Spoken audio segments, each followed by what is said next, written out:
ট্যাংরা কাণ্ডে দে পরিবারের 3 মহিলাদের খুন করা হয়েছে। প্রসন্দের কন্যা প্রিয়ম্বদা তাকেও বিষ খাইয়ে খুন করা হয়েছে। বাকি 2 মহিলা সুদেষ্ণা দে ও রমিদের হাতের শিরা ও গলার নলি কেটে খুন করা হয়।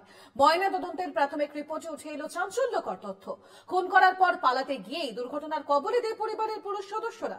একাধিক মিসিং লিঙ্কের জুড়ে কারণ খুঁজছেন তদন্তকারীরা। আত্মহত্যা নয়, খুনই করা হয়েছে ট্যাংরা দে পরিবারের 3 জনকে। পুলিশ সূত্রে এমনটাই খবর। বৃহস্পতিবার এনআরএস মেডিকেল কলেজে ট্যাংরায় মৃত 3 জনের ময়না তদন্ত হয়। ময়না তদন্তের রিপোর্ট অনুযায়ী ট্যাংরায় 2 মহিলা এবং কিশোরীকে খুন করা হয়েছে। বড় বউ সুদেষ্ণার 2 হাতের কবজি এবং গলায় ক্ষতের চিহ্ন, ছোট বউ রমির 2 হাতের কবজি এবং গলায় ক্ষত চিহ্ন। আঘাতের কারণেই মৃত্যু সুদেষ্ণা এবং রমির। বিষক্রিয়ায় মৃত্যু হয়েছে কিশোরীর। কিশোরীর দেহে একাধিক আঘাতের চিহ্ন, কিশোরীর মাথা, ঠোঁট, বুক এবং 2 পায়ে আঘাতের চিহ্ন। খাবারের 3 থেকে 6 ঘন্টার মধ্যেই হয় মৃত্যু। ময়নাতদন্তের 36 থেকে 48 ঘন্টা আগে হয় মৃত্যু। ইতিমধ্যেই ট্যাংরা কাণ্ডে খুনের মামলা রুজু হয়েছে। আত্মহত্যা নয়, খুন করা হয়েছে বলে অভিযোগ সুদেষ্ণা দে এবং রমিদের পরিবারের। বুধবার রাতেই 2 পরিবার ট্যাংরা থানায় অভিযোগ দায়ের করে। ট্যাংরা কাণ্ডে খুনের মামলা রুজু। আত্মহত্যা নয়, খুন করা হয়েছে বলে দাবি দে ভাইদের শ্বশুর বাড়ির লোকজনের। পরিবারের থেকে অভিযোগ পেয়ে এফআইআর দায়ের। পুলিশের স্ক্যানারে প্রণয় এবং প্রসূন দে ও চিত্ত নিবাসের 3 তলা।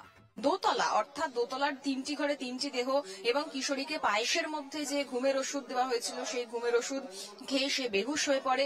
তারপরে এই 2 যে বধূ, সেই বধূ অর্থাৎ সুদেষ্ণা দে এবং রমি দে, তাদের দুজনের 2টো হাত শিরা কাটা অবস্থায় পাওয়া গেছে। 3 তলার ডাইনিং রুম এবং শৌচাগারে মিলেছে রক্তের দাগ। প্রশ্ন উঠছে, 3 তলাতেই সুদেষ্ণা এবং রমিদের হাতে শিরা কাটা হয়। খুনের পর ছাদ থেকে ঝাঁপ মারার চেষ্টা করে 2 ভাই। সফল হতে না পেরেই কি ইচ্ছাকৃত দুর্ঘটনার ছক তৈরি করে তারা? দুর্ঘটনায় আহত 3 জনের মেডিকেল রিপোর্টে অতিরিক্ত ড্রাগের উল্লেখ রয়েছে। সেই ড্রাগের প্রভাবে আচ্ছন্ন হয়ে এই দুর্ঘটনা। শতপ্রণোদিত মামলা রুজু করে তদন্ত শুরু করেছে গড়ফা থানার পুলিশ।